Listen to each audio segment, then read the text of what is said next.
রশিদ দেওয়ানের চোখ থেকে আরও দুফোঁটা অশ্রু গড়িয়ে পড়ল। উনি অপরাধীর ন্যায় মাথা নত করে বললেন, আমি দুঃখিত মা, আমার ভীষণ দুঃখিত। প্রদীপ্তা ঠোঁটে ঠোঁট চেপে কান্না আটকায়, অতঃপর মলিন কণ্ঠে বলে, এভাবে বলবেন না, আমার খারাপ লাগছে। আমার আপনার ওপর আর কিছু নেই। অভিমান করে যদি আমার সুন্দর একটা শৈশব ফিরে আসতো, আমি সত্যিই অভিমান করে থাকতাম। এবেলায় এসে রশিদ দেওয়ান প্রদীপ্তার কপালে ঠোঁট ছোঁয়ালেন। হু হু করে উঠল প্রদীপ্তার মন, ও ঠোঁট ভেঙে কেঁদে উঠল ফের। রশিদ দেওয়ান বললেন, নিজের প্রাণের বিনিময়ে যদি তোমাকে ওই সুন্দর সময়গুলো ফেরত দেওয়া যেত, আমি তাই করতাম। কিন্তু এখন আমি নিরুপায়। বাবা খুব অসহায়, ব্যর্থ। প্রদীপ্তা কান্না থামাতে পারল না। ও খুব কাঁদল রশিদ সাহেবকে জড়িয়ে। রশিদ দেওয়ানও কেঁদে ফেলেছিলেন।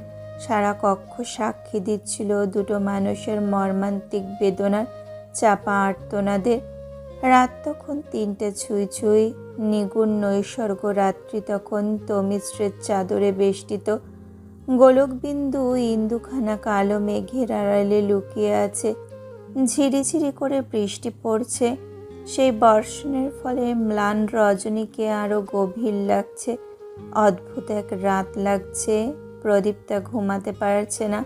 চোখের পাতা এক হচ্ছে না ওর। অতল গহ্বরে তলিয়ে যাওয়া কোনো এক অপার্থিব বস্তু লাগছে নিজেকে। আদিবের সাথে শেষ একটা বার দীর্ঘালাপ করা ওর প্রয়োজন ছিল। প্রদীপ্তার অজানা ও কেন যায়নি ওই কক্ষে। সবার আড়ালে থেকেও তো মানুষটাকে দেখে আসা যেত, অথচ ও গেল না। রাতে খাবার খায়নি বিধায় নিচে নামেনি, মুখোমুখি হয়নি আদিবের। এটা কি আশ্চর্যপূর্ণ ব্যাপার না? আদিব আছেই তো মাত্র কয়েক ঘন্টা। কাল থেকে কে প্রদীপ্তাকে নিজের কথার ইন্দ্রজালে আটকে নিবে? কে পদে পদে মুগ্ধ করবে প্রদীপ্তাকে? আদিবের মতো সম্মান কে দিবে ওকে? কে করবে সেসব জিনিসের পরোয়া যা প্রদীপ্তার অপছন্দ? ও নিজের করা বোকামির জন্য খুব ভুগছে, অনুশোচনায় কাতরাচ্ছে। একটা বারের জন্য দেখা করা শ্রেয় ছিল। ঘণ্টাখানেক আগেও হয়তো হাতে সময় ছিল, তখন কেন ও গিয়ে দেখা করে এলো না? সকালে তো দুজনের কথা নাও হতে পারে, বা এমন হলো দুজনের সাক্ষাৎই হলো না তখন। প্রদীপ্তা বুঝল না ওর অনুভূতিরা কিসের ইঙ্গিত দিচ্ছে। এত কম দিনের সম্পর্কে কারোর জন্য এত টান অনুভব করা আগে হয়েছিল কিনা প্রদীপ্তারও মনে করতে পারে না। আদিবের পক্ষ থেকে যথেষ্ট ইশারা ইঙ্গিত এসেছে। আদিব সূক্ষ্মভাবে নিজের অনুভূতিদের সম্পূর্ণ খোলাসা করে দিয়েছে প্রদীপ্তার নিকট। অথচ প্রদীপ্তা এত কিছু জেনেও কি নির্লিপ্ত? প্রদীপ্তা জানে না ও নিজের পক্ষ থেকে কোনো সংকেত কেন পাচ্ছে না। ও নিজের অনুভূতিদের বুঝতে অক্ষম। প্রদীপ্তা অজ্ঞ সেই ব্যাপারে যে ও কোনো উপন্যাসের দারুণ চরিত্রের সঙ্গে আদিবকে গুলিয়ে নেয়। কেন অন্যদের নিয়ে অমনভাবে ভাবতে পারে না যেমনভাবে আদিবকে নিয়ে ভাবে? একটু আগে প্রদীপ্তা ডায়েরিতে কিছু লিখেছে। হলদে মোমবাতির আলোয় ডায়েরির ফ্যাকাশে পৃষ্ঠায় গুটি গুটি শব্দ বুনেছে। লেখার সময় প্রতি বাক্যে অনুভব করেছে আদিবকে, যে সর্বক্ষণ মস্তিষ্কে রাজত্ব চালাচ্ছে, ঠিক যেমনভাবে রাজত্ব চালাচ্ছে জীবনেও। প্রদীপ্তা দীর্ঘশ্বাস ফেলল। জানালার কপাট আটকে ফিরে এলো সেখান থেকে। বসলো খাটের ওপর। সেখানে ছড়িয়ে ছিটিয়ে একটা ডায়েরি, কলম, একখানা উপন্যাসের বই, আর ফ্যাকাশে হয়ে যাওয়া বহু সংখ্যক গোলাপ। প্রদীপ্তা সবগুলো গোলাপ যত্ন করে ডায়েরির ভেতরে রেখে দিল। কিছুটা রাখলো বইয়ের ভেতর, আর বাদবাকিগুলো একটা জিপার পলিতে তুলে রাখলো। এক কথায় প্রতিটা ফুল সংগ্রহ করে রাখলো। অতঃপর সেগুলো নিয়ে রেখে দিল আলমারির ভেতরে। প্রদীপ্তা ভাবল, ওইসব কেন করছে, কী লাভ? ভেতর থেকে কোনো জবাব পেল না। হতাশ হয়ে দীর্ঘশ্বাস ফেলল ও। নিরাশ চোখে তাকালো দরজার দিকে। মানুষটা কি জেগে আছে? ওর কি উচিত একটু দেখা করে আসা? কিন্তু এত রাতে কেন জেগে থাকবে আদিব, যেখানে ভোরে ওকে চলে যেতে হবে? প্রদীপ্তার তবুও ইচ্ছে জাগলো অন্তত একটা বার সে কক্ষের দুয়ারে গিয়ে দাঁড়াতে। বাইরে থেকে একবার দেখে আসতে। প্রদীপ্তা উঠে দাঁড়ালো। দরজার কাছে যাওয়ার বদলে ও পুনরায় আলমারির দিকে গেল। আলমারির কপাট খুলে সব কিছুর আড়াল থেকে খুব আশ্চর্যজনক একটা জিনিস বের করে আনলো। শুভ্র রঙের একটা শার্ট। শার্টটা সে মানুষটার যাকে হৃদয় হঠাৎ করেই চাইতে শুরু করেছে, অথচ হৃদয়ের দেওয়া হাজার খানেক সংকেত বুঝতে ব্যর্থ মেয়েটা। কত আজব, তাই না? প্রদীপ তার শার্টটার গায়ে হাত বোলালো, মিহি কণ্ঠে বলল, আপনি জেগে থাকুন প্লিজ, আমি আসছি। প্রদীপটা জানে না এই উদ্ভট কর্মের কারণ কি। ও শুধু জিনিসটা করলো। অতঃপর শার্টটা নিজ স্থানে ফের রেখে দিয়ে বেরিয়ে এলো সতর্ক পায়ে। অন্ধকারে আচ্ছন্ন বারান্দাটা ও তা পেরিয়ে হাঁটলো। তোয়াক্কা করলো না কোনো আলোর। এমন নিপুণভাবে হেঁটে এলো যেন ওর খুব পরিচিত কাঙ্ক্ষিত কক্ষটা। ও এসে দাঁড়ালো। অন্ধকারেও চকচক করছে দরজার নবটা। প্রদীপ্তা ভাবলো ওর কি নব ঘুরিয়ে ভেতরে যাওয়া উচিত। এত রাতে অনুমতি ব্যতীত একটা পুরুষের ঘরে ঢোকাটা ঠিক হবে না ভেবে নিজের ভাবনা থেকে পিছিয়ে গেল। পরবর্তীতেই ওর মনে হলো ঢুকলেই বা কি, যে পুরুষটার কক্ষে সে ঢুকতে চাইছে তার কাছে তো নিজের চেয়েও বেশি গুরুত্বপূর্ণ প্রদীপ্তার অনুমতি, প্রদীপ্তার ইচ্ছে। প্রদীপ্তা বুক ভরে শ্বাস টানে। ওর মাঝে অন্যরকম সাহসিকতা কাজ করছে ভেতরে ঢোকার। এক পলক আদিফকে দেখার জন্য ওর মন ছটফট করছে। প্রদীপ্তা বিস্মিত হলো। নিজের নতুন সত্তাকে মেনে নিতে কষ্ট হলো ওর। এটা আদৌ হতো নাকি ওর মাঝে অন্য কেউ ঢুকে গেছে? প্রদীপ্তা ঠোঁটে ঠোঁট চেপে নবে হাত রাখলো। নব মোচড়াতেই মুহূর্তে খুলে গেল শক্তপোক্ত আস্তরণখানি। প্রদীপ্তা অবাক হলো ভেতরের দৃশ্য দেখে। সাফেদ বাদিতে ঔজ্জ্বল্য গোটা কক্ষ। টেবিলের উপর কোনোই ঠেকিয়ে গালে হাত দিয়ে এক ধ্যানে তাকিয়ে আছে আদিব। ও কি প্রদীপ্তার জন্য অপেক্ষা করছিল? যদি এই মুহূর্তে প্রদীপ্তা না এতো তখন? প্রদীপ্তার এই পর্যায়ে এসে ইচ্ছে হলো চলে যেতে, কারণ হৃদয় তার বেসামাল কারবার শুরু করে দিয়েছে। প্রতিবারের মতো হার্টবিট করছে ভয়ঙ্কর গতিতে। নিঃশ্বাস রুদ্ধ হয়ে আসছে মিষ্টি সুগন্ধির সুবাসে। ও চিবুক গলায় নামিয়ে ধীর পায়ে কক্ষে ঢুকে আস্তে করে দরজাটা আটকে দিল। দরজা খুলে রাখলে আরও বিপদ। যদি কেউ চলে আসে তখন খুব বাজে দেখাবে বিষয়টা। ও কাছে এলো। আদিব বলার আগে খাটের ওপরে গিয়ে বসলো। আদিব নিষ্পলক দেখল প্রদীপ্তাকে, অতঃপর চোখ জোড়া নামিয়ে নিল। মোলায়েম কণ্ঠে বলল, আমি আপনার জন্যই অপেক্ষা করছিলাম। প্রদীপ্তার হৃদয় মাঝারে দ্রিম করে শব্দ হলো। ও মিহি কণ্ঠে বলল, কেন? আদিব জবাব দিল না। প্রদীপ্তা ফের বলল, আমি যদি না আসতাম? আদিব ভাবলেশীনভাবে বলল। তখনও অপেক্ষা করতাম। প্রদীপ্তা বিস্মিত কণ্ঠে বলল, সারা রাত অপেক্ষা করতেন? আদিব মাথা নাড়ে ক্ষীণ হাসির রেখা অধর কোণে ফুটিয়ে বলল, জি ম্যাম, করতাম। লজ্জা পেল ও। দ্রুত নামিয়ে নিল চক্ষু জোড়া। আদিব ওকে সূক্ষ্ম নেত্রে দেখে বলল, আপনি কেঁদেছেন কেন? ভরকে গেল প্রদীপ্তা। গলা ভিজিয়ে মিহি কণ্ঠে বলল, কাঁদিনি তো। আদিব দৃষ্টি বাঁকালো। খানিকক্ষণ চুপ করে প্রদীপ্তার দিকে তাকিয়ে থেকে ব্যাপারটা চেপে গেল। হয়তো আন্দাজ করে নিয়েছে কিছু একটা। প্রদীপ্তা স্বস্তি পেল ওকে আর প্রশ্ন করতে না দেখে। প্রদীপ্তা এদিকে ওদিকে চাওয়াচাই করলো। ওর চোখ যায় সেই ছবিটার দিকে, যেই ছবিটাতে ওর কল্পনার কেউ বেশি আদিফকে দেখতে পায়। ওর চোখ দুটো আগের বারের ন্যায় জড়িয়ে যায়। আদিফ মেকি কণ্ঠে বলল, প্রদীপ, আপনি ওই ছবিটার দিকে এমনভাবে তাকাবেন না, এতে আমার হিংসে হয়। প্রদীপ্তা চকিত তাকালো আদিবের দিকে, শুরু করলো দৃষ্টি। কপালে ভাঁজ ফেলে বলল, কেন? ছবিটা তো আপনারই। আদিব আফসোসের সহিত মাথা নাড়ল। মৃদু কণ্ঠে বলল, ছবিটা আমার, তবে বাস্তব আমি তো নই। আপনি ছবির দিকে যতটা মুগ্ধ নয়নে তাকান, আমার দিকে কখনো তো এমনভাবে তাকান না। হেসে ফেলে প্রদীপ্তা, দারুণভাবে হাসে। আদিব দু চোখ ভরে দেখল। প্রদীপ্তা বলল, আপনি খুব অদ্ভুত। আদিব স্বীকার করলো। ভীষণ। প্রদীপ্তা আবার নজর দিল অন্যদিকে, চোখ বুলিয়ে দেখলো সারাটা কক্ষ। নিঃসন্দেহে আদিব খুব গোছানো পুরুষ। ওর কক্ষের প্রতিটা জিনিস খুব পরিপাটি করে সাজানো। নিজেকে সর্বদা যেমন পরিপাটি রাখে, ঠিক ব্যবহৃত কক্ষেরও একই দশা। ও খেয়াল করে দেখে আদিবের ঘরে পারফিউম রাখার জন্য আলাদা শেলফ আছে, ওটা কাছের দেওয়ালের ওপাশে। প্রদীপ্তা কপালে ভাঁজ ফেলল। কাচের দেওয়াল? এ ঘরে আরও একখানা কক্ষ আছে, মানে দুটো কক্ষ? প্রদীপ্তা চোখ সরালো। আদিব বলল, আপনি নিজের প্রতি খুব অনিয়ম করেন। রাতে খেতে চান না একদমই, সকালেও পারলে খান না। এসব মোটেও ভালো না, ভালো স্বভাব না। আমি পরের বার এসে এত রোগা পাতলা আপনাকে দেখতে চাই না। স্বাস্থ্য ঠিক করুন। প্রদীপ্তা মাথা নাড়ে। জি না।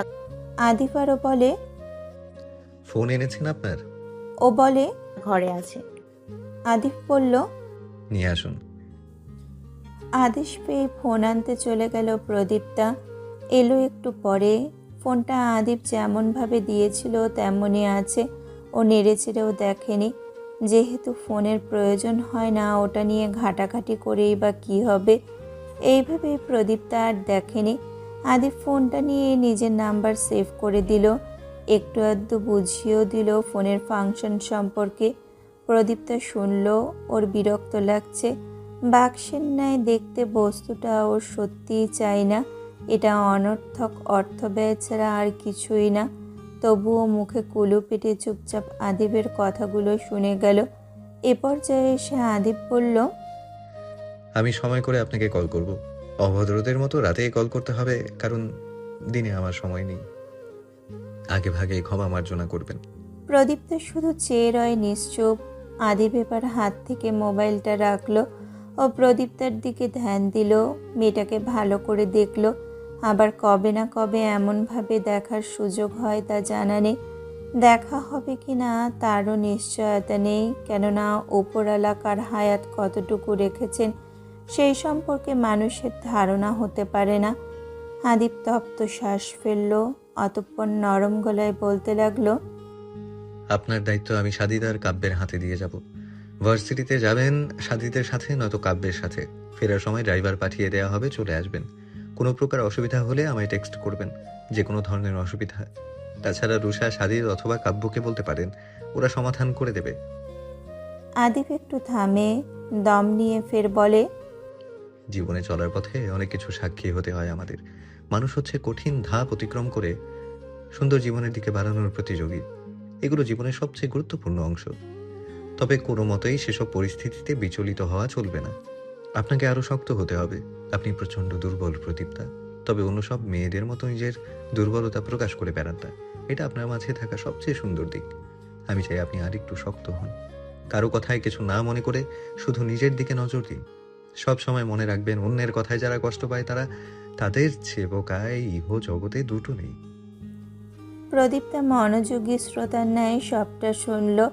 আদিব থেমে গেছে, কথা থামিয়ে তাকিয়ে আছে প্রদীপ্তার দিকে। প্রদীপ্তা অনুভব করে আদিব মানে কোনো এক অদৃশ্য শক্তি।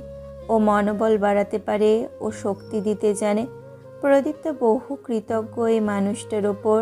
আদিব না বললে আজ রশিদ দেওয়ানের কাছে ওর যাওয়া হতো না, ইউনিভার্সিটিতে ভর্তির সিদ্ধান্ত নেওয়া হতো না, অনেক কিছু জানা হতো না, আর সবশেষে নতুন অনুভূতিদের সঙ্গে পরিচিত হওয়া হতো না। কিয়ৎকাল নীরবতা চলল তাদের মাঝে। সহসা প্রদীপ্তা মিষ্টি স্বরে বলল, আপনি জানেন আপনি খুব ভালো। অকস্মাৎ প্রদীপ্তার মুখে এ ধরনের কথা শুনে হেসে ফেলল আদিব। মৃদুলিয়ে বলল, কেন মনে হলো? প্রদীপ্তা মাথা নত করে নিচু কণ্ঠে বলল, এমনি। আদিব হাসি মুখে বলল, কিন্তু আপনি একটু আগে বলেছিলেন আমি অদ্ভুত। প্রদীপ্তা মিহি কণ্ঠে বলল। ওটাই। আবার নীরবতা। এই মুহূর্তে আদিবের মাথায় কিছু আসছে না। ওর কথাগুলো আটকে রয়েছে গলায়। হাজার খানেক জমাট বেঁধে থাকা কথাটাও বেরিয়ে আসতে অমান্য করছে। কিছু ঘন্টা পর আদিব চলে যাচ্ছে তাকে ছেড়ে। যাকে দেখে জীবনের প্রথমবারের মতো অনুভব করেছিল প্রেম বলতেও কিছু আছে। অতঃপর শুরু হলো মোহ, ফের মোহ রূপান্তরিত হয় ভালোবাসায়। এত এত ব্যাখ্যা আদিবের হৃদয়ে লুকায়িত, অথচ বলতে পারছে না। শুধু নীরবে প্রদীপ্তাকে দেখতে ইচ্ছে করছে, ওর দিকে তাকিয়ে পুরোটা সময় কাটিয়ে দিতে ইচ্ছে করছে, যেন কয়েক মাস অনায়াসেই পার করা যায়। আদিব ধ্যানভ্রষ্ট হলো প্রদীপ্তার কণ্ঠস্বরে। ওইটাও আপনি না গেলে কি হয়? বাচ্চা সুলভ কোমল কণ্ঠে বলে প্রদীপ্তা। আদিব খানিক অপ্রস্তুত হলো। প্রদীপ্তা এরকম কথা বলবে আদিব কস্মিন কালেও ভাবেনি। তবুও নিজের মাঝে কোনরূপ অবাকতা ছাড়াও বলে, কেন মিস করবে না আমায়? প্রদীপ্তার চিবুক আরও নেমে এলো। মিস? প্রদীপ্তা তো আজ অব্দি কাউকে মিস করেনি। কাকে ক্ষণে ক্ষণে মনে পড়ে ওর? কাউকে না। ছোট থেকে নানা বাড়ি থাকলো, তাদের কথাই বা ওর কতটুকু স্মরণ হয়? খারাপ সময়ে একটু আধটু। ওটাকে মিস বলে না, ওটাকে শুধু নিজের অতীত স্মরণ করা বলে। প্রদীপ্তা ধীর গলায় বলল, আজ অবধি কাউকে করিনি। আদিব মোলায়েম কণ্ঠে সুন্দর করে বলল, না করাটাই আপনার জন্য শ্রেয় হবে। তবে ভুলে যাবেন না অনুরোধ, আমার হাতে ছুটি কম থাকে। পরের বার এসে আমার কথা আপনাকে স্মরণ করিয়ে দিতে দিতে সময় নষ্ট করাটা খুব খারাপ কাজ হবে। আমি বৈবাহিক দিনগুলো কাটাতে পারবো কম। প্রদীপ্তের চক্ষুজোড়া বড় বড় হয়ে উঠল। এমন কথা আদিব বলতে পারল? সরাসরি এমন এক ইঙ্গিত যা প্রদীপ্তার ভেতরটাকে চলকে দিল, স্থবির করে দিল দেহের প্রতিটা সচল যন্ত্রগুলো। ও তাজ্জব বনে তাকিয়ে রইল আদিবের দিকে। হতবিহ্বল হলো দশা। লজ্জায় রক্তিম কৃষ্ণচূড়া ফুলের ন্যায় লালাব আভায় পরিণত হলো কপোল আর নাকের ডগাটা। টোকা দিলেই যেন রক্ত বেরিয়ে আসবে। আদিব নিঃশব্দে মাথা নামিয়ে হাসল প্রদীপ্তার মুখে নাজেহাল অবস্থা দেখে। ও হাসতে হাসতে বলল, লজ্জা পেলে আপনাকে দেখতে আমার আমার লাগে। চোখজোড়া খিচে বন্ধ করে নামিয়ে ফেলল প্রদীপ্তা। শাড়িটা আঁকড়ে ধরল আড়ালে। হৃদয় ধরফর করছে, দ্বিগুণ লজ্জায় লাল টকটকে হয়ে উঠছে সারা আদল। কান দুটো রিড়ি করছে প্রতিটা শব্দে। এমনভাবে লজ্জা কেন দেয় আদিবকে?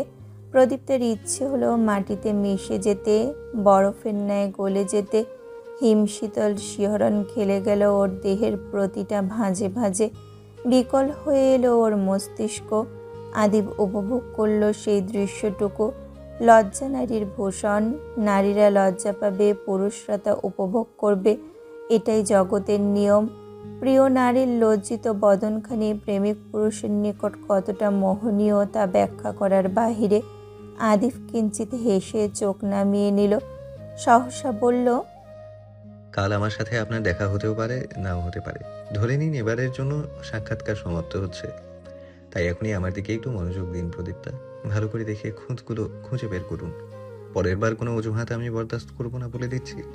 প্রদীপ্তার কেমন শূন্যতা অনুভব হলো। শেষ সাক্ষাৎকার, আদিব চলে যাচ্ছে।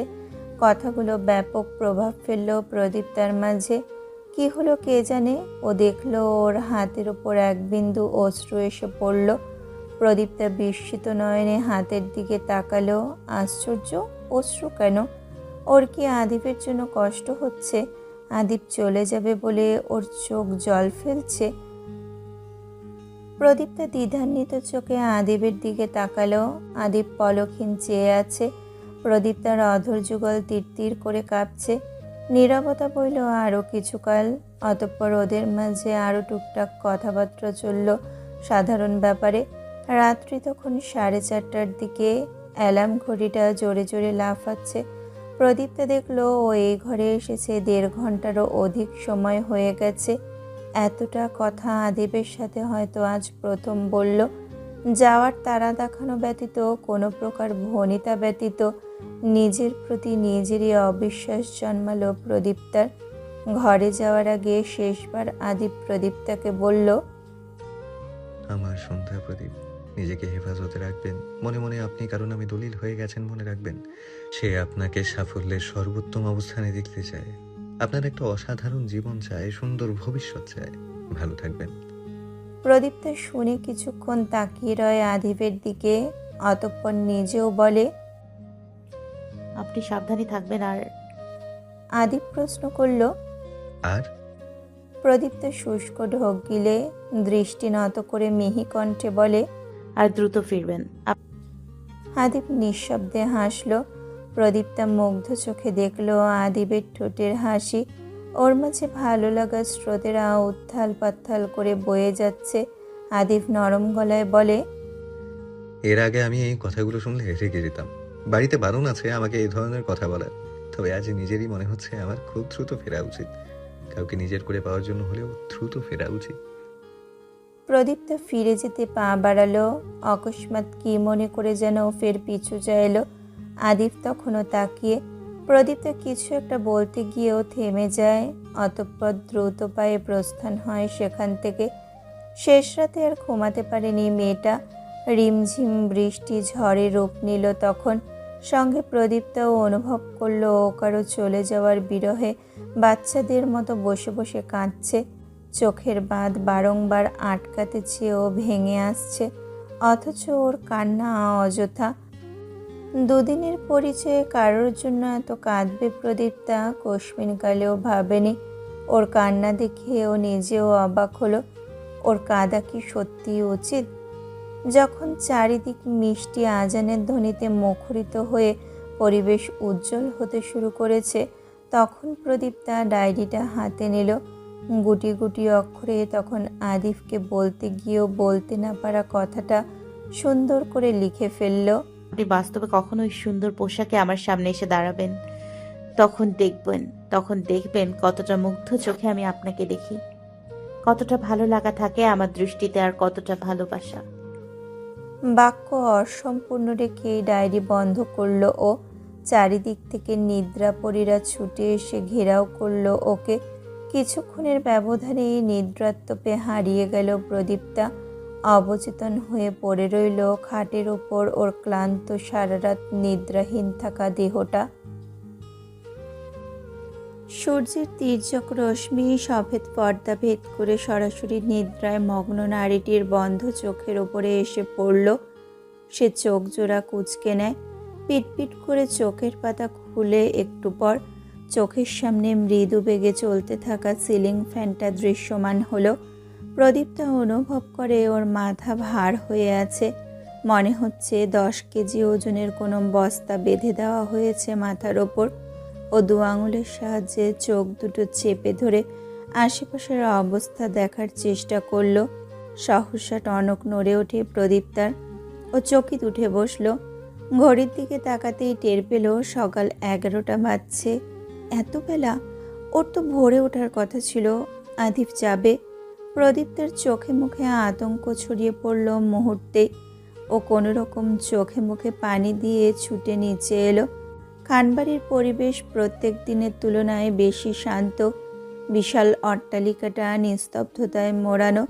প্রদীপ্তার আত্মা শুকিয়ে আসে। অস্বাভাবিকভাবে ধরফর করে বক্ষপিঞ্জর।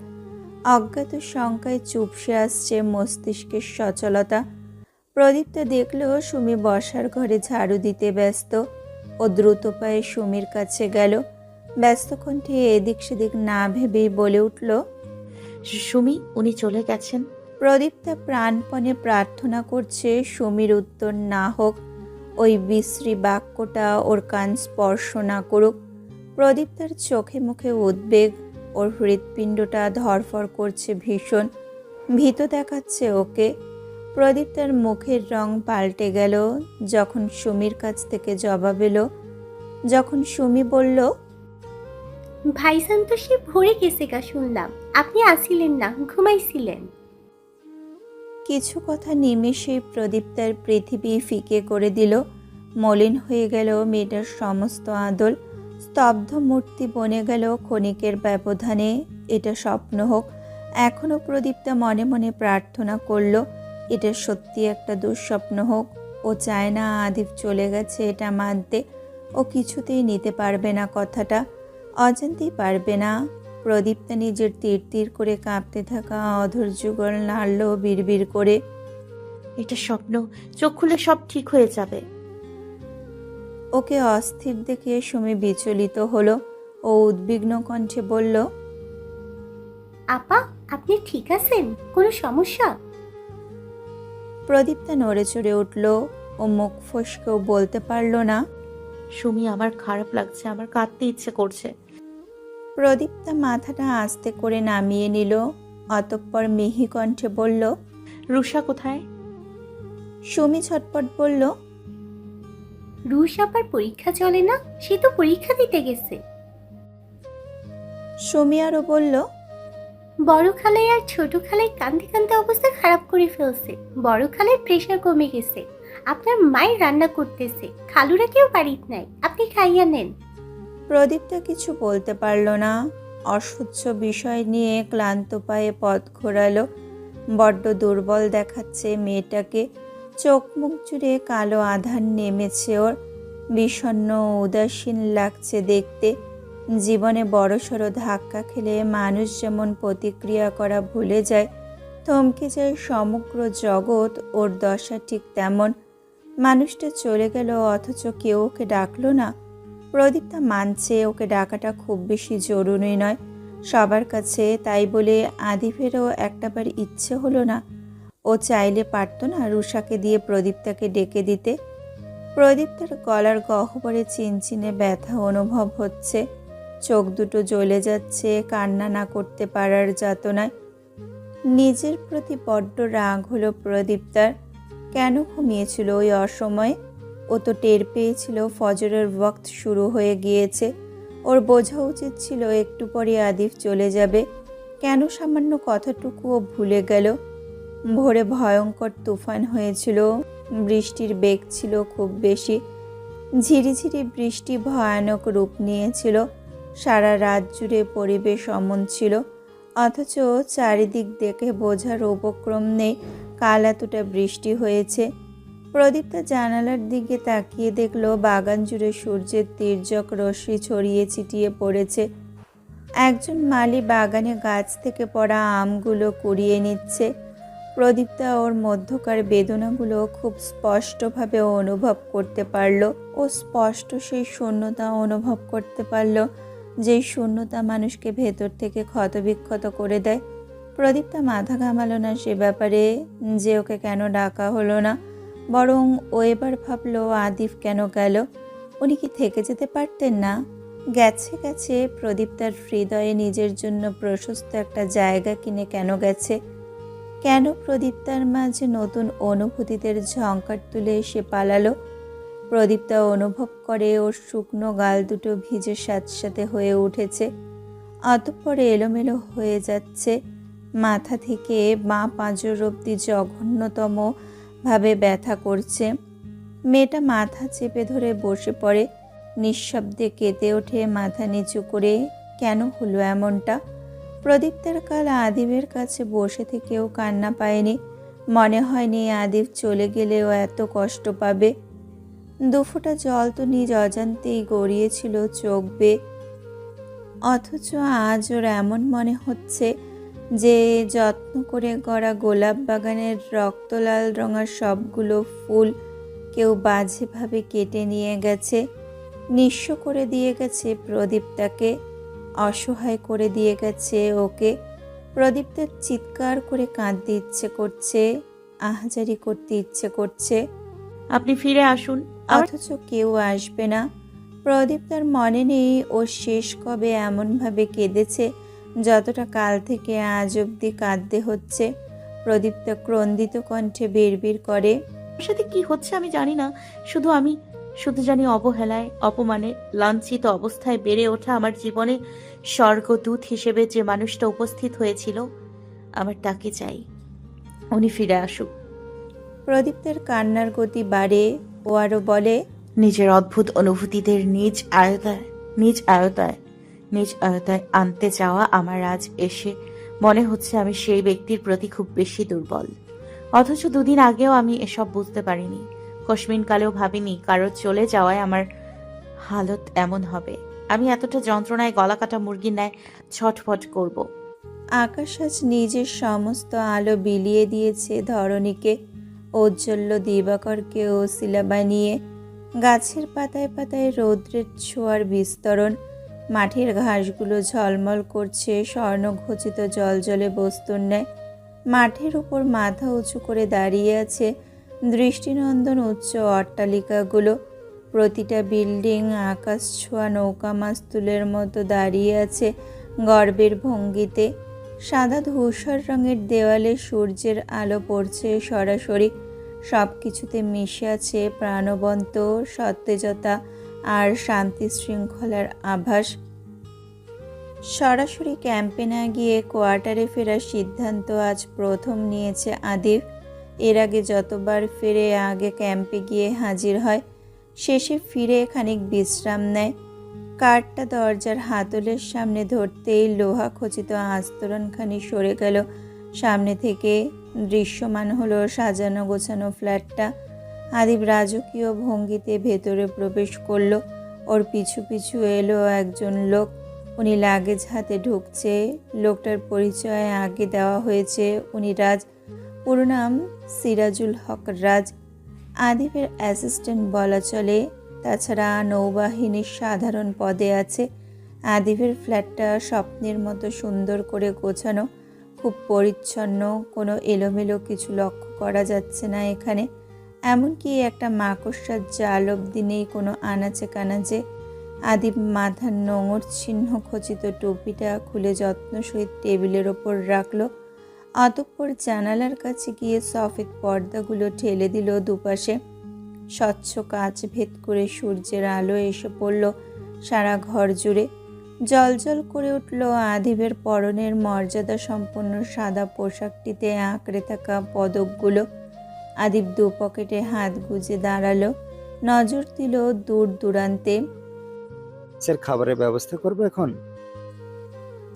পেছন থেকে স্থির কণ্ঠে রাজ বলল। আদিব পিছু না ফিরে জবাব দেয়, no need, you can go নাও।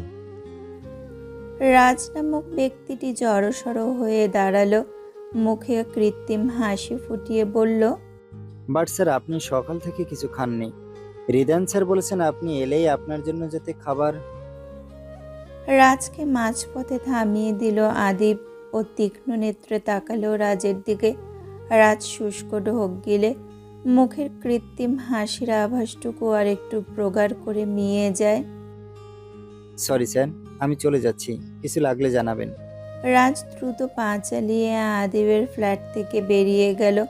দরজার বাইরে আসতেই ফোঁস করে শ্বাস ফেলল, স্বস্তির শ্বাস।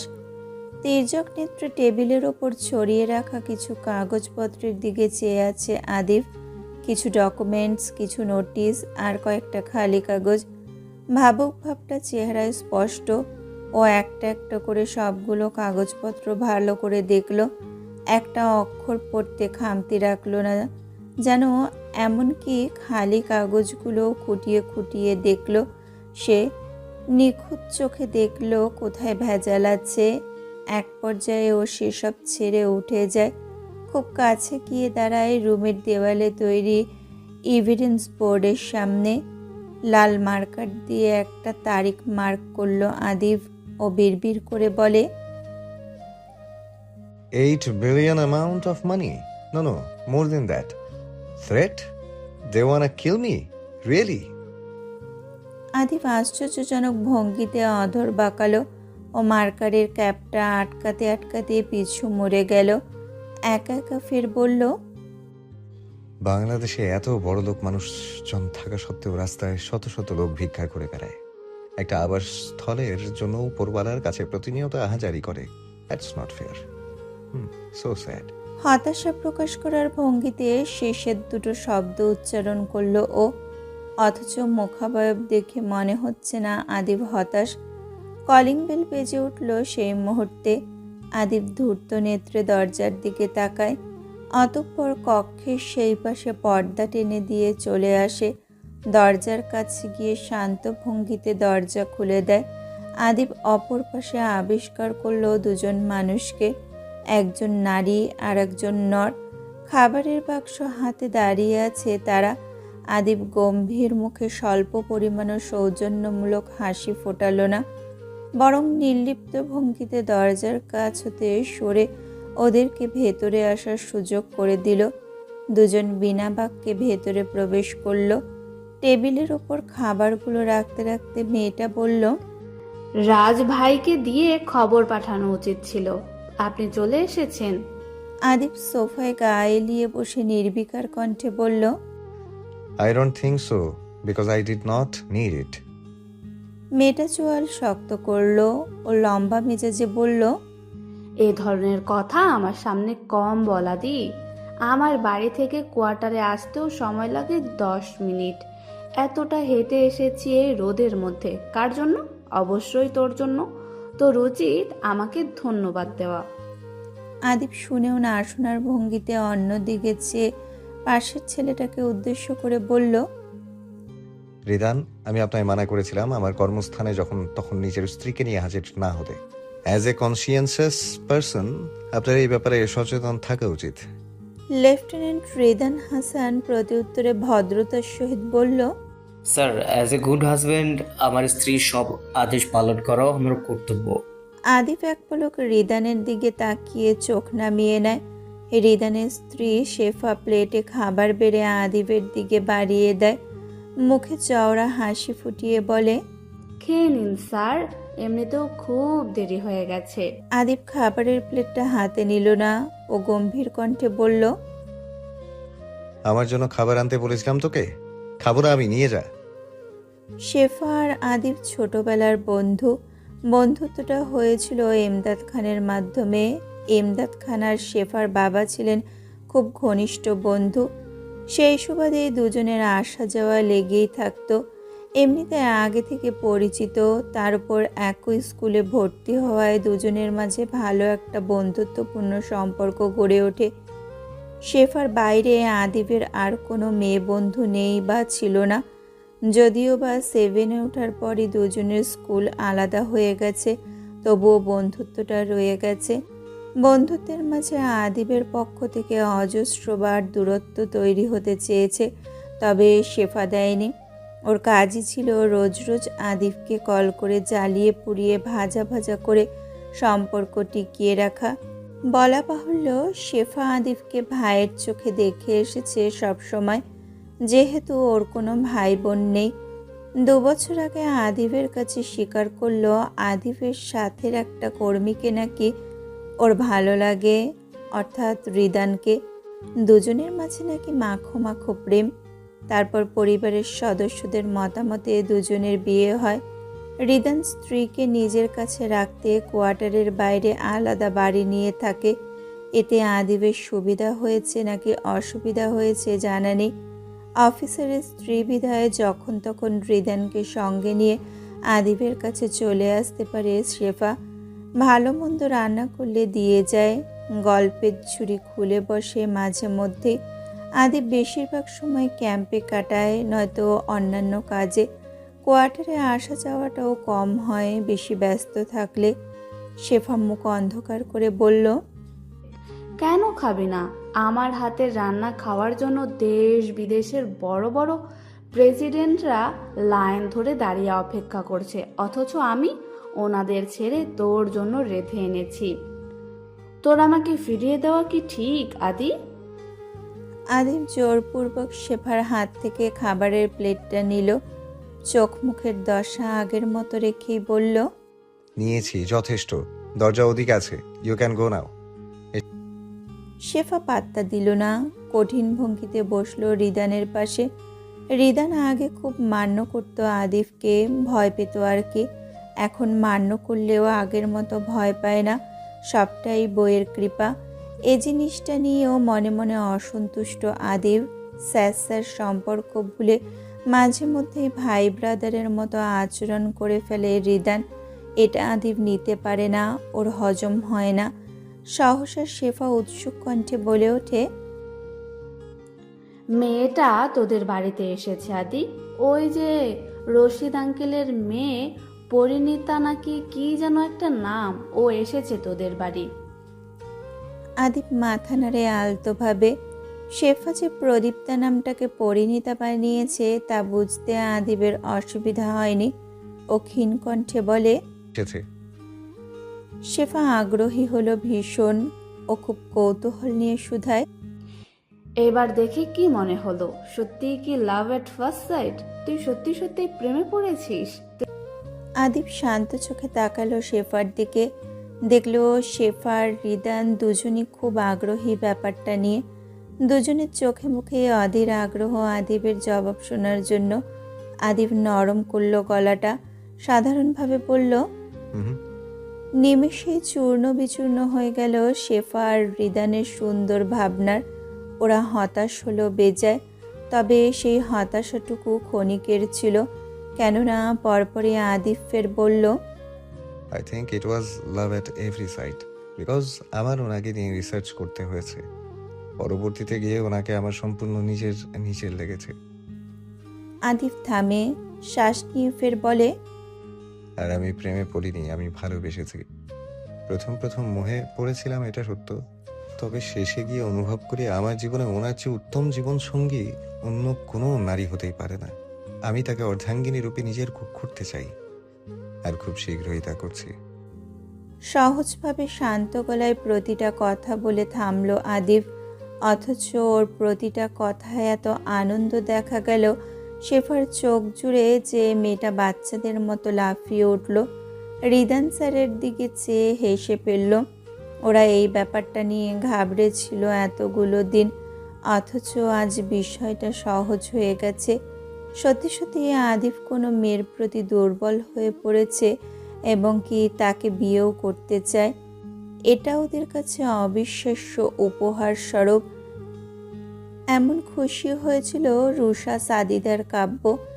যেহেতু রুষাদের আদিবের আগে পরের ঘটনা নিয়ে বিন্দুমাত্র ধারণা ছিল না, তাই ওরা বিস্মিত হয়েছিল। কিন্তু আদিবের সামনে এই মুহূর্তে যে দুজন মানুষ বসে আছে, এরা অনেক কিছু জানে, আর জানে বলেই অবাক না হয়ে খুশিতে আত্মহারা হয়ে পড়েছে এই মুহূর্তে। শেফা গদগদে গলায় বলে, জানিস আমার কত ভালো লাগছে এসব শুনে। আদিব ছোট্ট করে বলল। জানি। শেফা ফের বলল, ওকে বলেছিস প্রপোজ ডান? আদিব চামচের সাহায্যে ভাত তুলল মুখে, খাবার চিবোতে চিবোতে বলল, বুঝিয়েছি। শেফা উৎসুক জনতার ন্যায় বলল, ও রাজি হয়েছে? আদিব এবেলা এসে ভাবতে বসলো। খাওয়া থামিয়ে গভীরভাবে শেফার দিকে তাকালো। প্রদীপটা কি রাজি? কি জন্য রাজি? কোন কারণে রাজি? আদিব কি প্রদীপটার কাছে গিয়ে ভালোবাসা নিবেদন করেছিল, নাকি বিয়ের প্রস্তাব দিয়েছিল? কোনোটাই তো করেনি। তাহলে কোন ব্যাপারে রাজি হবে প্রদীপটা? আদিবের মনে হলো ওর আরও কিছুদিন ছুটি কাটানো প্রয়োজন ছিল। প্রদীপটাকে সম্পূর্ণ নিজের প্রণয়ের ইন্দ্রজালে আটকে দিয়ে ভালোবাসা নিবেদন করাটা উচিত ছিল। আদিবের ভাবনায় ছেদ পড়ল শেফার ডাকে। কোথায় হারিয়ে গেলি আদি? আদিব দৃষ্টি নামিয়ে নিল, খাবারের প্রতি মনোযোগ দিল পুনরায়। শেফা বলল, ওর কোনো ছবি নেই তোর কাছে? আদিব ভাবলেশীনভাবে বলল, না, নেই। মলিন হয়ে এলো শেফার মুখ। ওর প্রদীপটাকে দেখার খুব ইচ্ছে, আজ থেকে নয় বহু আগে থেকে এই শখ। গম্ভীর মানুষটা প্রেমে পড়েছে বলে কথা, যার জন্য এই অসম্ভব সম্ভব হলো তাকে দেখার একাকার শখ হওয়ারই কথা। অথচ সত্যি আদিবের কাছে প্রদীপটার কোনো ছবি নেই। তবে একটু আগ অবধি ছিল, লাল পেরে সাদা শাড়ি পরিহিত প্রদীপটার দারুণ একটা ছবি ছিল আদিবের কাছে। ছবিটা রুষা দিয়েছিল। রুষার ডিমান্ড এমন ছিল, ভাইয়া তুমি যদি আমাকে 2000 টাকা দাও, আমি আর সানিয়ার ব্যাপারটা নিয়ে ক্ষমা করে দাও, বদলে আমি তোমাকে সুন্দর একটা জিনিস দিব। আদিব কৌতূহল নিয়ে শুধায়, কি জিনিস? তখন রুষা বলল, একটা ছবি, চাঁদের ছবি। রুষার করা ছোট্ট ইশারাটাই যথেষ্ট ছিল আদিবের ব্যাপারটা সম্পূর্ণ বুঝে নিতে। ও রুষাকে 2টা নোটের বদলে 3টা নোট দিল। বদলে নিয়ে নিল প্রিয়তমার সুন্দর ছবিটা। অথচ খানিকক্ষণ আগে এই ছবিটা ডিলিট করে দিতে হয়েছে, কারণ একটাই কাজের সূত্রে আদিবকে নানান জায়গায় যেতে হয়। যদি ভুলক্রমে মোবাইলটা হারিয়ে যায় এবং তা অন্য কারোর হাতে পড়ে, তাহলে জঘন্য হবে ব্যাপারটা। আদিব সাধারণ কেউ হলে বিষয়টা সাধারণ হতো, যেহেতু ও অসাধারণ ব্যাপারটাও সেরকমই। অনাহারে সারাটা বেলা কাটিয়েছে প্রদীপ্তা। শীতল বেগম খুব জোর করলেন প্রদীপ্তাকে খেতে, ও খেলো না। এমনকি শীতল বেগম নিজের হাতে ভাত মেখে মুখের সামনে তুললেও খাবার মুখে নিল না ও। শীতল বেগম কাল রশিদ দেওয়ানের কাছে সবটা শুনেছে। উনি মনে মনে ভেবেই নিয়েছে ওই ব্যাপারে মন খারাপ বিধায় মেয়ে তার খাচ্ছে না। অথচ প্রদীপ্তার মন অন্য কারণে খারাপ, যা সম্পর্কে বিন্দুমাত্র সন্দেহ করতে পারবে না শীতল বেগম। শুধু শীতল বেগম কেন, কেউই পারবে না এমন ধারণা করতে। রুষা পরীক্ষা দিয়ে সেদিন খুব জলদি বাড়ি ফিরে এলো। কলেজের জামা না পাল্টেই ও আগে ছুটে গেল প্রদীপ্তার ঘরে। গিয়ে দেখলো প্রদীপ্তা অপলক দৃষ্টিতে জানালার বাইরে চেয়ে আছে। মুখটা মলিন, চোখ দুটো ফোলা ফোলা, ফ্যাকাশে হয়ে আছে আদলখানা। রুষার মায়া হলো, ওকে মুখ ফুটে বলতে হলো না এই উদাসীনতার কারণ, না তো ব্যাখ্যা করতে হলো। রুষা দীর্ঘশ্বাস ফেলে প্রদীপ্তার পাশে গিয়ে বসলো, কোমল কণ্ঠে বলল, কি হয়েছে আপু? প্রদীপ্তা নরম গলায় বলে, কি হবে? রুষার এমনিতেই ভাই চলে যাওয়ায় মন ভালো নেই, তার উপর প্রদীপ্তার উদাসীনতা দুটোকে আরো নেতিয়ে দিচ্ছে। রুষা দীর্ঘশ্বাস ফেলে বলল, তুমি কাঁদছ কেন? প্রদীপ্তা হাসার চেষ্টা করে। তো রুষা প্রসঙ্গ পাল্টে দিতে চাইল। ও দু হাতে শক্ত করে জড়িয়ে ধরল প্রদীপ্তাকে, ওর কাঁধে থুতনি রেখে বলল, আজ রিয়াটা কি আফসোস করেছে আমাদের জন্য জানো? সায়ান ভাইয়াকে ইচ্ছে মতো বকেছে। আই উইশ আমিও যদি ওভাবে ওনার সামনে দাঁড়িয়ে ওকে বলতে পারতাম। রুষা থামল। প্রদীপ্তা নিশ্চুপ। রুষা আবারও বলল, হলে যে ম্যাম ছিল উনি খুব বদমেজাজি ভাইয়ার মতো। বলতে বলতে রুষার গলার স্বর নেমে এলো। ও দীর্ঘশ্বাস ফেলল নিজের কর্মকাণ্ডে। প্রদীপ্তার সামনে আপাতত ভাইয়া ভাইয়া করতে চায় না, অথচ ওকে আশ্চর্য করে দিয়ে প্রদীপ্তাই বলে উঠল, তোমার ভাইয়া যখন গেল তখন তুমি আমাকে একবার ডাকতে পারতে রুষা। মলিন শোনায় প্রদীপ্তার কণ্ঠস্বর। রুষা অপরাধ বোধ করল। ওই ইতস্তত কণ্ঠে বলে, তুমি ঘুমিয়েছিলে তাই ভাইয়া বারণ করেছিল। প্রদীপ্তা ম্লান কণ্ঠে বলে, উনি মানা করছে? সময় নিয়ে ওপর নিচ মাথা নাড়ল রুষা। সাথে এও বলল, ভাইয়া এসেছিল তোমার ঘরের সামনে, বাহির থেকে দাঁড়িয়ে চলে গেছে, বলেছে মন দিয়ে পড়াশোনা করতে, ভার্সিটিতে ভর্তি হয়েছ না, উনি তোমার টপ রেজাল্টগুলো দেখতে চাই। উদাসীন প্রদীপ্তা আরও উদাস হয়ে পড়ল শেষের কথাগুলো শুনে। যাওয়ার আগে এ ঘরের দুয়ারের সামনে এসেছিল আদিব। অনেকক্ষণ বদ্ধ দুয়ারের দিকে এক ধ্যানে তাকিয়েছিল, অতঃপর চলে গেছে। ব্যাপারটা প্রদীপ্তার কাছে যন্ত্রণাদায়ক না, পুরনো ঘা ক্ষণে ক্ষণে তাজা হওয়ার ন্যায় বিভৎস অনুভূতি ছাড়া কিছুই না। সঙ্গে অবশ্য আশ্চর্য রকম আবেগ মিশ্রিত। তপ্ত রৌদ্রে জলজল করছে ধরণী। সূর্য আগুনের গোলক হয়ে মাথার ওপর দাঁড়িয়ে আছে। তার প্রখর তেজে ধরণী পুড়ে ছারখার। বাতাসটাও লাগছে আগুনের নিঃশ্বাসের মতো উত্তপ্ত। গাছের পাতাগুলো ক্লান্ত মলিন হয়ে ঝিমিয়ে পড়েছে। ধুলাবালি উড়িয়ে অসংখ্য যানবাহন চলাচল করছে সারা শহর জুড়ে। সকাল তখন 8টা বাজে কেবল। মৃদু হাওয়ার বেগে কেটে গেছে কয়েকটা দিন। প্রদীপ্তা একটি উচ্চমানের বেসরকারি বিশ্ববিদ্যালয়ে ভর্তি হয়েছে। সরকারি বিশ্ববিদ্যালয়গুলোতে পরীক্ষা হয়ে গেছে আরও আগে, তাই ওখানে ভর্তির কোনো উপায় ছিল না। আজ ওর ভার্সিটিতে যাওয়ার পহেলা দিন। সকাল সকাল ঘুম থেকে উঠে সকলের সঙ্গে নাস্তা করতে এসেছে। বিগত দিনগুলো প্রদীপ্তাকে আগের মতো নীরব করে দিয়েছে। খুব বেশি প্রয়োজন না হলে কারোর সাথে কথা বলে না, একা থাকে। খাবার দাবারের প্রতি অনীহা আরও বেড়েছে। দেখলে মনে হবে কয়েকদিনের ব্যবধানে মেয়েটার ওজন কমে গেছে অনেকটা। অথচ কেউ একজন বলে গিয়েছিল স্বাস্থ্য ঠিক করবেন প্রদীপ। খেতে খেতে প্রদীপটা চিন্তা করলো, কি নেই ওর কাছে? ইচ্ছে পূরণ হচ্ছে, গোটা পরিবার আছে, পরিবারের মানুষদের ভালোবাসা, যত্ন, আহ্লাদ সব আছে, অথচ ও খুশি না। শূন্য পথিক লাগে নিজেকে, দিশেহারা হয়ে পড়া অসহায় মানুষটা লাগে। কিন্তু যার জন্য এই অবস্থা, সেই ব্যক্তিটা তাকে ভুলে গেছে, সবাইকে ভুলে গেছে। প্রদীপ তাকে একটা কল দেওয়া তো দূরে থাকুক, বাড়িতে অবধি একটা বার কল করেনি, জানায়নি সুস্থভাবে পৌঁছে যাওয়ার সংবাদ। অর্ধা সেরে প্লেটটা ঠেলে দেয় প্রদীপটা। অল্প পরিমাণে খাবার নিলেও শেষ করতে পারে না ইদানিং। আগে জোর করে গেলানো যেত, এখন তা হয় না। ও অনিচ্ছাকৃত খাবার গিলতেই পারে না। শীতল বেগমের প্রদীপটাকে অসুস্থ লাগছে। মেয়েটার অবস্থা দিনকে দিন খারাপ হয়ে চলেছে।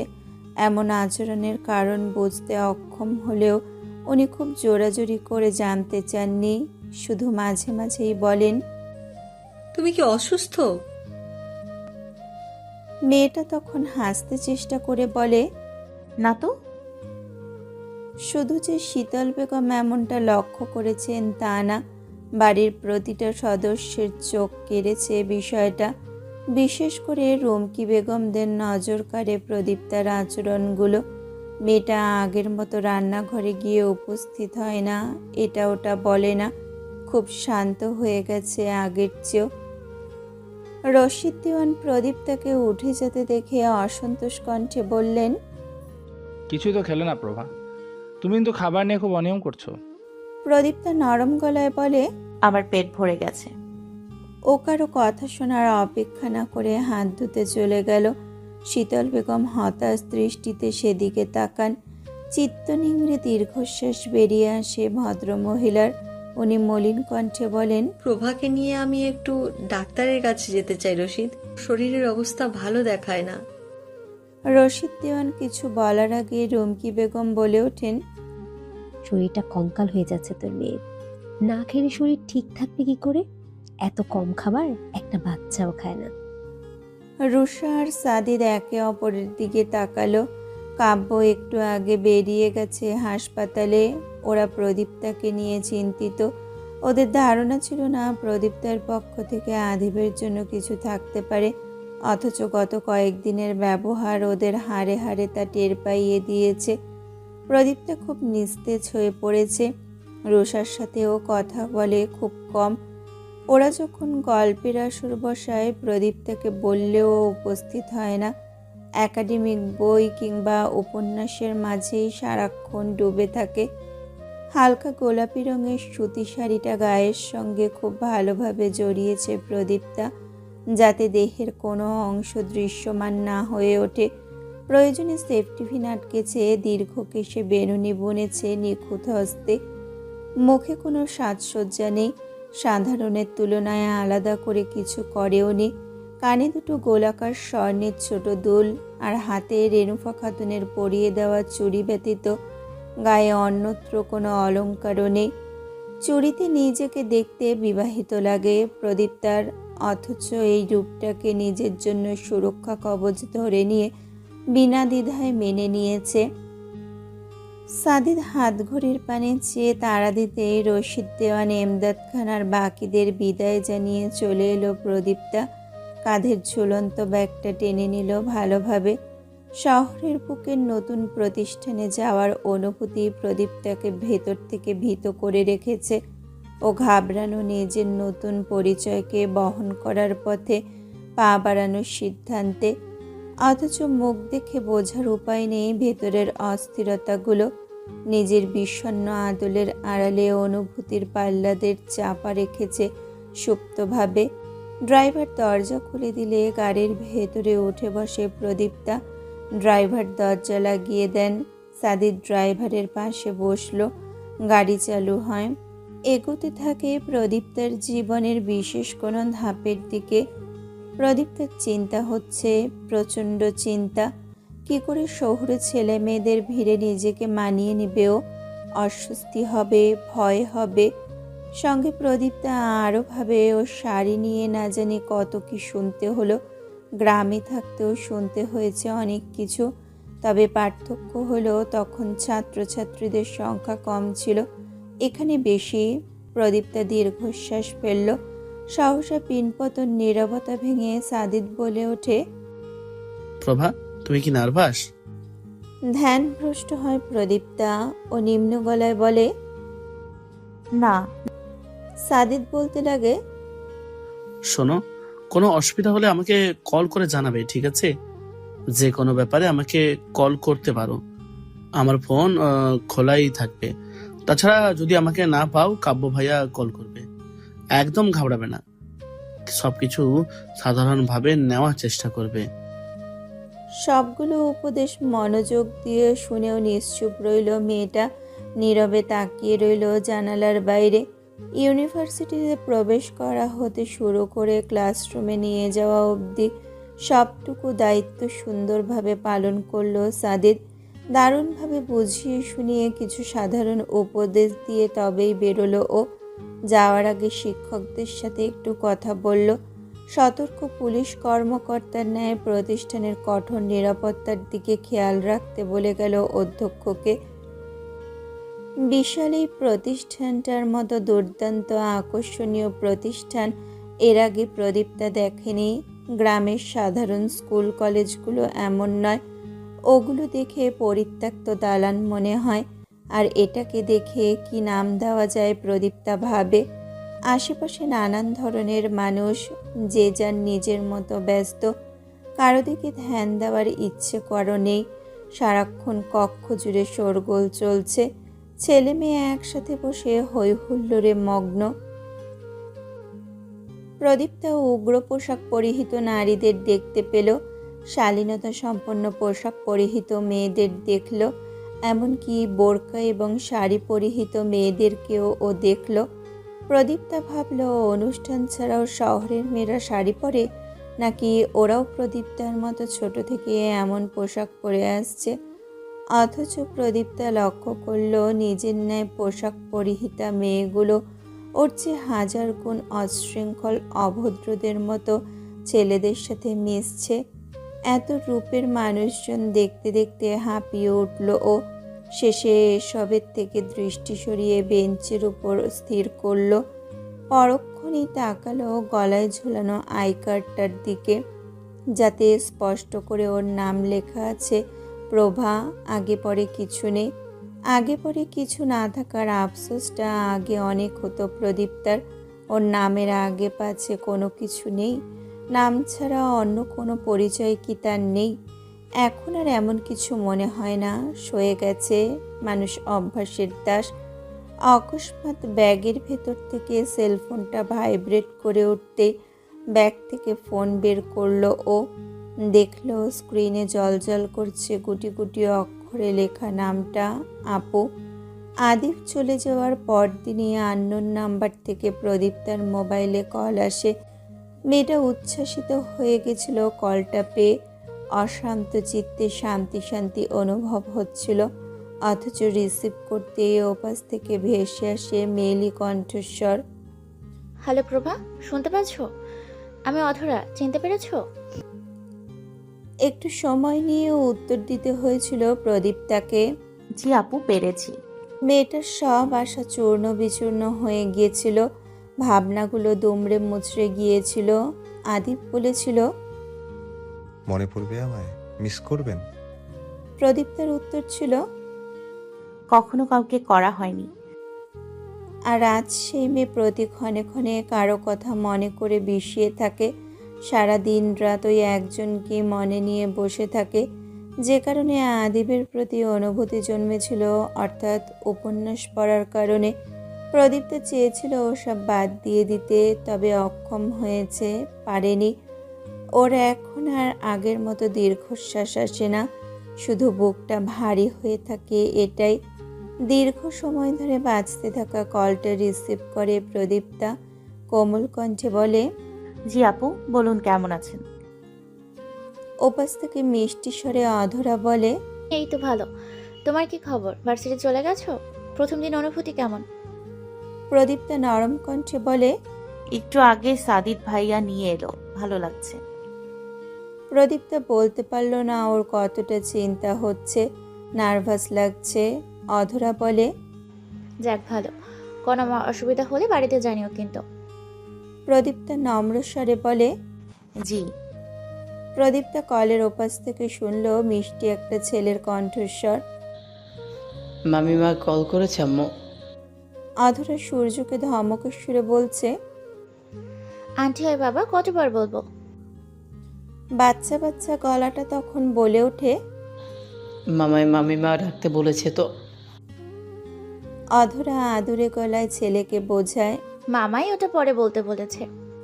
গত কিছুদিনের মধ্যে অসংখ্যবার মা ছেলের এমন কথোপকথন শুনে ফেলেছে প্রদীপ্তা। প্রথমবার যখন সূর্যর সাথে ও কথা বলতে চাইল, তখন সূর্য কল করে স্ফূর্তি নিয়ে বলে উঠল,